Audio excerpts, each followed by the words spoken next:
Hi guys, this is Ria from LetsOTT, and it gives me a great joy and immense honor to welcome Kunal Kohli, the director of Z5 original Lahore Confidential. And there's a reason for that. There's a specific reason. Of course, he's a seminal filmmaker, and we've all enjoyed his films: Hum Tum, Thoda Pyaar, Thoda Magic, Fanaa, The Gamut. However, for a millennial film critic like me, somebody who's wanting to be a film critic since the VH. I used to watch his show Chalo Cinema on Z Cinema, and he was one of the first few people to kind of make that into a thing where you could go and watch a show about movies rather than watch a movie itself. So it gives me immense joy to have a conversation with him. Welcome, Kunal. How are you? I'm good. I'm good. How are you doing? I'm doing very well. Let's start with Lahore Confidential. It's been a while No? since we've seen you in action. Actually, of course, you made a regional film in the middle Yeah. after a long Hindi filmography. Hmm. But we're really glad that you're back into your into your zone. So, what is the germ of the project? This is the first time you're directing a film that you've not actually written. So, so Yes and no. Actually, coincidentally, even Fanaa, I didn't write, though I did the dialogues of Fanaa. So you can say, well, I did write Fanaa too. I had written the dialogues. The story screenplay were written by Shivani Batija. hmm, But yes, it's one of the first times I'm writing. I mean, I'm directing a project that is fully initiated by somebody else. In fact, I was one of the last people to come on board. hmm, Richa Chadda was already signed on, and I said, okay, let's see how this is of executing somebody else's vision and yeah, executing somebody else's script. And it was fun. I hmm, enjoyed it. And hmm, good to work with a completely new team that I had not set up. And coincidentally, after that, again, I'm executing a script not written by me, by somebody else. As hmm, you must have seen in some, for Lionsgate, I'm doing a project for them, which is written by somebody else. So, yeah, that's great. something again that I'm doing for somebody else, which is fun because it's all, uh, I think as a filmmaker, you have to be open minded. You have to look at different forms, different techniques, different scripts, and experiment and dabble with all of them. I love the fact that you've mentioned that this is the first time you've kind of come on board a project where everything was kind of already in place. Because I'm sure in the past, because you've also co-produced your films Yeah. after a point, you must have been a very integral part of the casting process. I mean, everything from start to finish, from Yes. pre-production to post-production. And this time you've kind of come at the end. So, Yeah. so what is this new skill that you've learned? I think it's called patience and tolerance. Because there's certain things, when you come into a project to execute someone else's vision, then you realize that, okay, there's certain parameters within which you have to work, whether you agree with the parameters or not. So that was a Hmm, new experience for me because there were hmm, certain things I didn't agree with. And there were certain things I agreed with. So then one has to say, okay, fine, let's take a breath in and do, this part which one doesn't agree with and do this which one does agree with. yeah. So it was exciting. It was different, but it was fun. Lahore Confidential is essentially, I mean, it's an espionage thriller, although it Yes. has a major romantic subplot. Yes. It's kind of, I mean, it's unlike something you've done before. However, Mm. it is kind of in the vein of Fana because Fana Yeah. was also a doomed romance, like a romance Yes. between two people who essentially can't be together. At least that's the world view. Yes. So was that like a throwback to Fana in any way, or what is your approach to Lahore Confidential? Is it different this time? Yes and no. I think my approach to our confidential was more in the zone of that, generally in spy thrillers, Hmm. women are used as the bait and women Yeah. are used as, and women are objectified. Hmm. Here, it was completely different. Here, a man is used as a bait and a man is Hmm. objectified. So I like that twist in the tale. I thought that was very Yeah. interesting. I thought that was an interesting twist in the tale, and I liked that part of it. So I thought that was something that I should explore, and I took it on to explore, and because of that one basic plot. Yeah. I love the fact that you mentioned that because my next question was going to be no matter which film, in fact, from your first film itself, from Mujhse Dosti Karoge to even Phir Se, including Hum Tum. So yeah, from that film to this film, women play a really, of course, they play an important role, that goes without saying. But there are also women who have immense amount of agency, and that's not something which is extremely common when it's a male filmmaker, male director, male writer who is writing their story. Works only if the female character is stronger than the male character. Okay, Okay, whether fair enough. it's Dilwale, Kuch Hota Hai, Hum Tum, Fanaa, all these films that you see, the women characters are very strong. Yeah, Without a strong woman character, a hero cannot be a hero. Why is that? Because hero will become a hero when he wins over this strong-willed, this strong-minded woman's mind. Okay, when he wins that, that is when he yeah, when becomes he becomes truly worthy. when he becomes So truly worthy of being that yeah, woman's so true. man. Okay, Yeah. so in that entire thing, I mean, if you see even in Hum Aapke Hain Kaun, okay, Hmm. Madhuri is such a strong character. Okay, Hmm. she's such a strong character, everything. And then when does Salman win her over? At the end of Jute Do Paise Do, when he's got her hand, that's when you Yeah. win. So you win over a woman. Okay, first you have to win over a powerful woman, Hmm. a strong-minded woman. You win over Hmm. that woman, then you're a hero.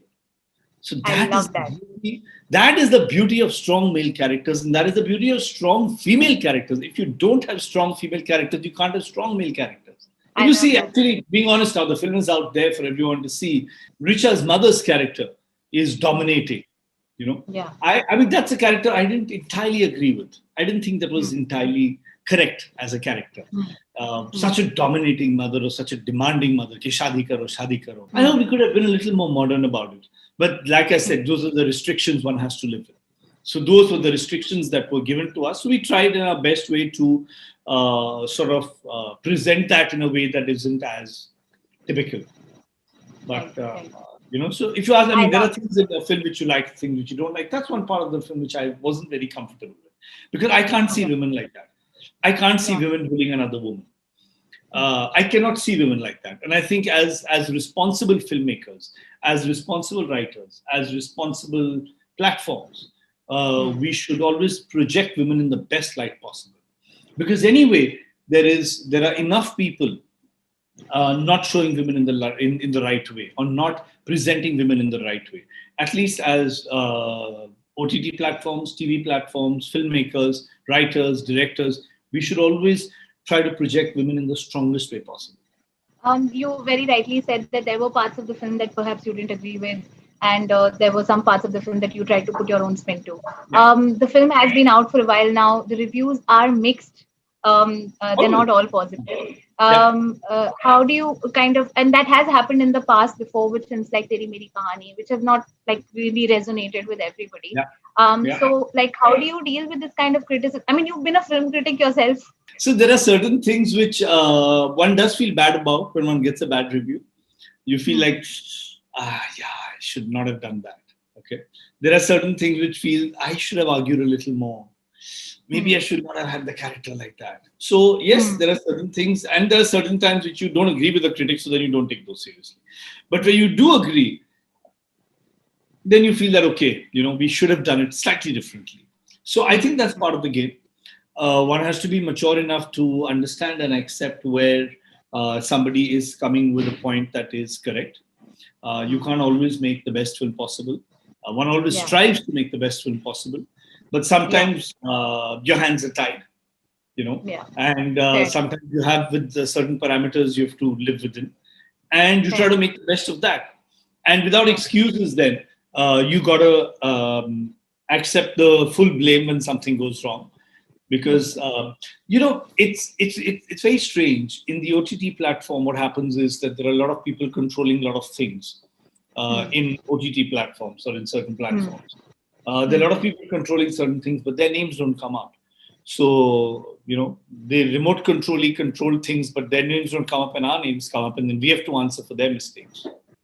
Yeah. But it's okay. It's part of the job, so it's fine. It's interesting that you would mention that because you are one of the few filmmakers who essentially went from what I call the Bollywood studio system, when suddenly in the 2000s these big studios were kind of recruiting independent directors, and they were just making one film after the other, which is still happening, but not that much. And then you kind of broke away from that studio system. You started your own independent production, and now you're kind of working on smaller films. So yeah, what do you think about that transition? I never actually worked with a studio because I worked with filmmakers. Hmm. Yashraj was not a studio. It's a Yeah. filmmaking. It's a film production company that has a passion for filmmakers. That is made by film. So why do I say Yashraj is not a studio? Because Yashraj is run by a filmmaker. It was Yeah. always run by a filmmaker. It was created by a Fair filmmaker. enough. Okay, the Fair name enough. Yashraj is Yash Chopra's name.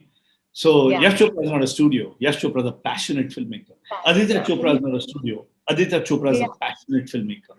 So that's Yeah. why the Yashraj is not a studio because Yeah. Yashraj It's is. not run by executives. It's So not true. run by executives who were yesterday Yeah. selling detergent and today are selling films. No, Yeah. it's created by filmmakers.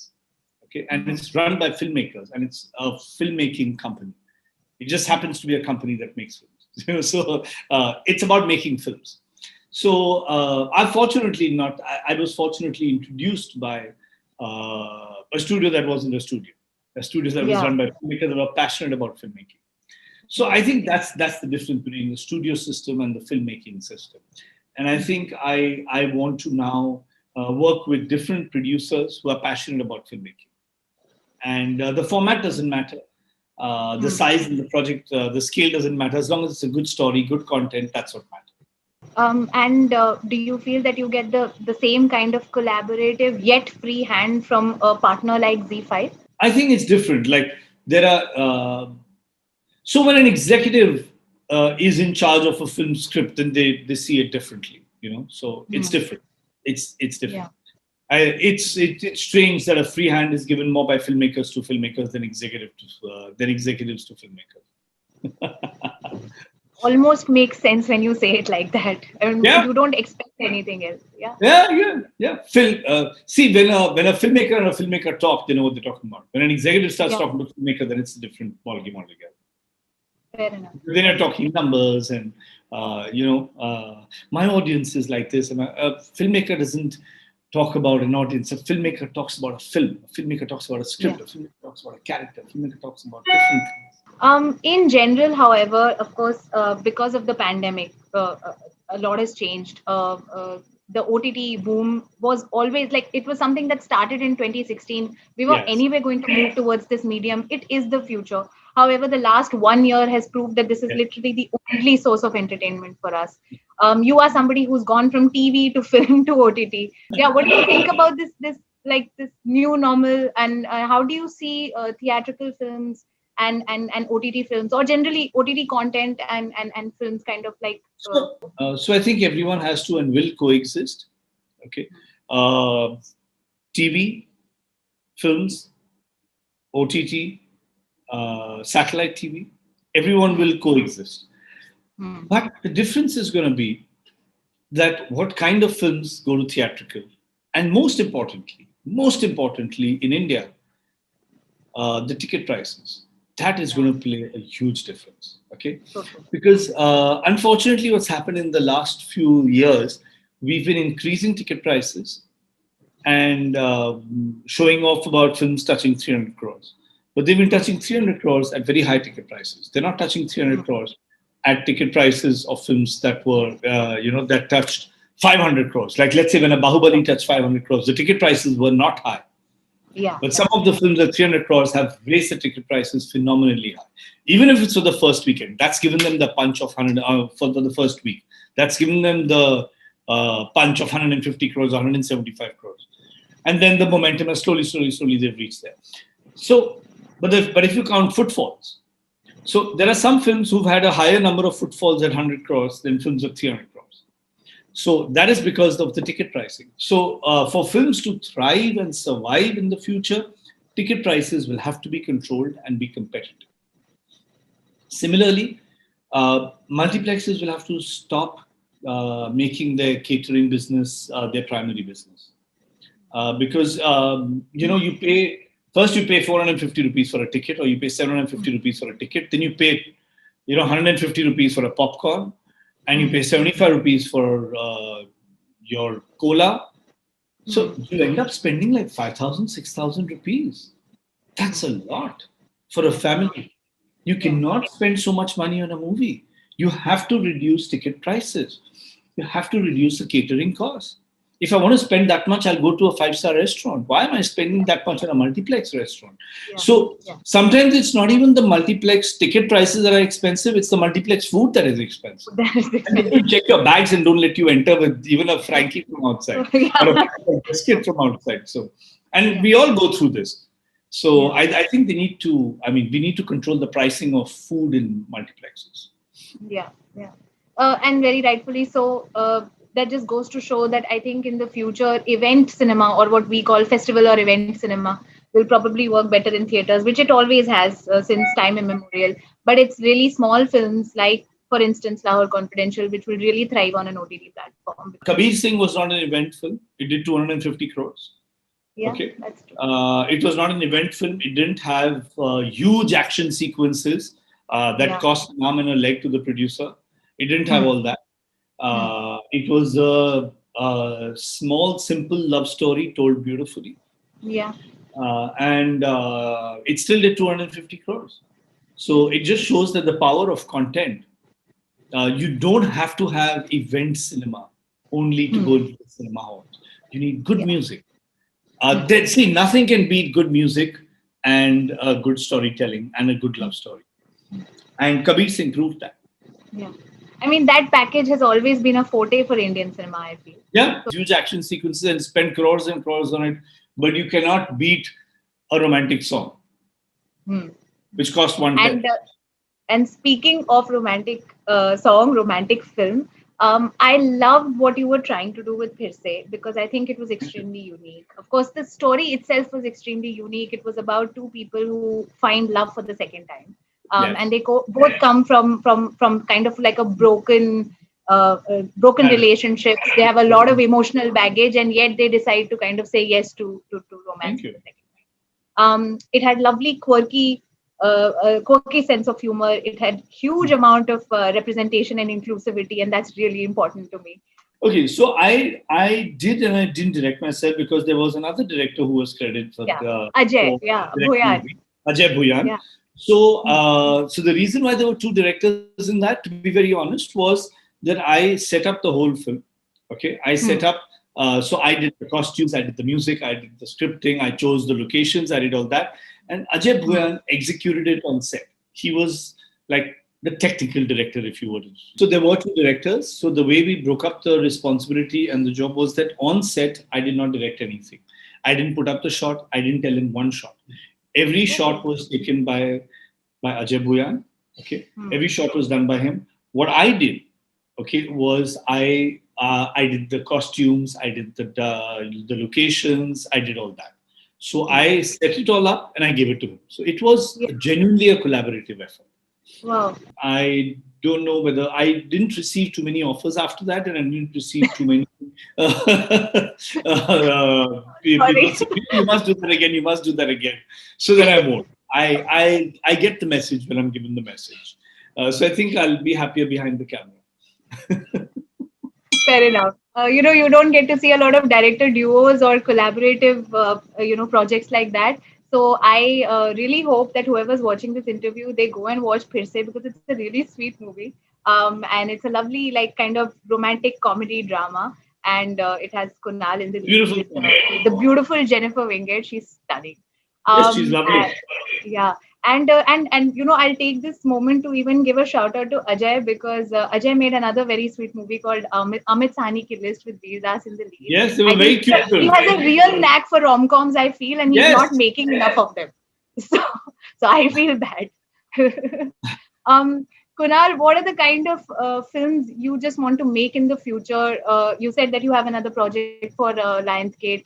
What else is kind of in inception mode? Well, I really can't. I'm not. I mean, I'm contracted to be silent about what's spoken about. I mean, what I'm doing for Yeah, no, Lionsgate. no, But that no is problem. it's out there on the net that it's Hmm. a remake. You know that it stars Lara Dutta and Pratik Babbar. So let's keep it at that. Very interesting casting. That's Yes. all I. Yeah. Yeah. But anything else that you're kind of like, nothing that you don't have to give me any names, anything, but anything But else that you're working there on? are a lot of things I'm working on, and I think I'm going to be. I'm hoping. I'm fingers crossed. Touch wood. This is one of my busiest years in terms of releases and work. But hopefully, in the next few weeks or months, we should be releasing Ramyog, which is my version of the Ramayana. That is ready, and there'll be 8 episodes of that. Oh Uh, wow, yes, that will be coming on an OTT platform. So can't that should wait. come out. Yeah, that should come out soon. We'll have the release date soon of that. Can't wait. That am I allowed to ask you a question about that, or would Yeah, you not be sure. You able can to ask me say so? anything. It's for me to answer or not answer. Okay, fair enough. See, this proves I'm talking to a former journalist. That's the problem. Exactly.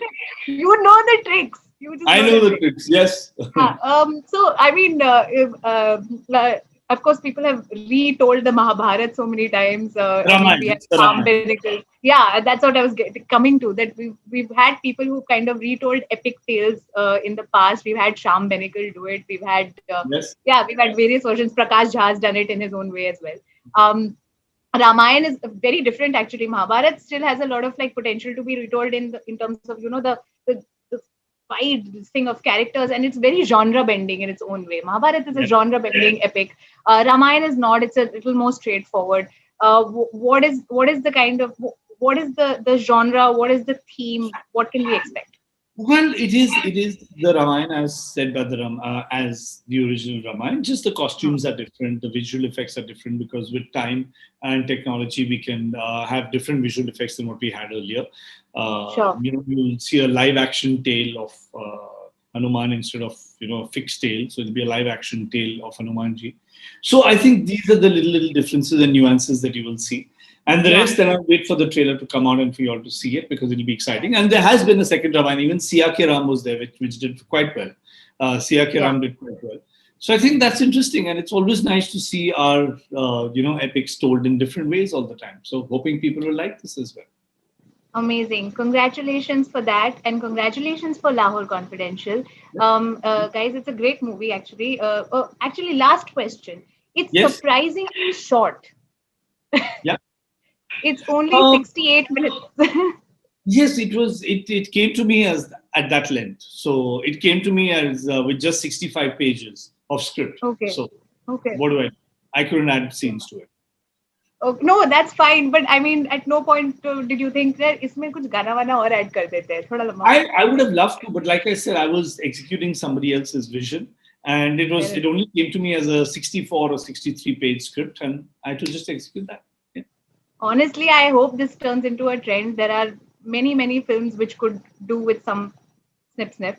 Yeah, Because we have a tendency to make really long films. I know, but this was Sometimes. nice. I enjoyed it. I enjoyed the crispness of it. Lovely. It's been such a great, eye-opening chat. I hope we get to do it again soon. And Sure, uh, and thank you for being such an inspiration. Again, I say this from all thank you. millennial film I'm critics. flattered. I'm Yeah, flattered. Chalo Cinema was like my go-to in the evening, 7 o'clock on Z Cinema. And this is a great moment. So thank you so much for that. Guys, Thank you. please go and watch Z5 original Lahore Confidential starring Richa, Chadda and Arunoday Singh. It is on Z5. It's already on Z5. And it's directed by Kunal Kohli. And please don't forget to like, share, and subscribe to Let's OTT. We are on Facebook, Twitter, Instagram, and of course, you can subscribe to our channel. Great. Thank you so much, Kunal. Bye. Bye. Thanks. Bye.